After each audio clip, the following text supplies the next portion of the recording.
Solid day! I-walk through ko kayo sa part 2 ng aking sternal mass surgery journey. So gaya ng brain tumor surgery ko, binabuti ko na bumalik sa FMAP sa PGH. So I was referred by Dr. Kenny Seng, my neurosurgeon, to Dr. Russell Quirol, a thoracic doctor. So siya yung naging doctor ko dito sa sternal mass surgery ko. So, upon check-up kay Dr. Quirol, dala na namin yung CT scan, tsaka yung core needle biopsy. So, result. So, I was advised na walang ibang option kung hindi surgery, tanggalin yung tumor. At kailangan ng team of doctors. So, yung team of doctors ko, including yung plastic surgeon, pulmonologist, anesthesiologist.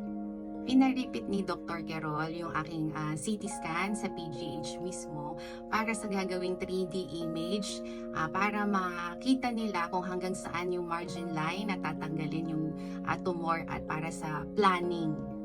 Kailangan ng masusing pagpaplano ng lahat ng team of doctors. So mag-uusap-usap sila para sa gagawin sa aking surgery. Pinabalik kami after 3 days para sa panel meeting. So, doon lahat ng doctors, tapos in-explain sa amin yung severity of the surgery.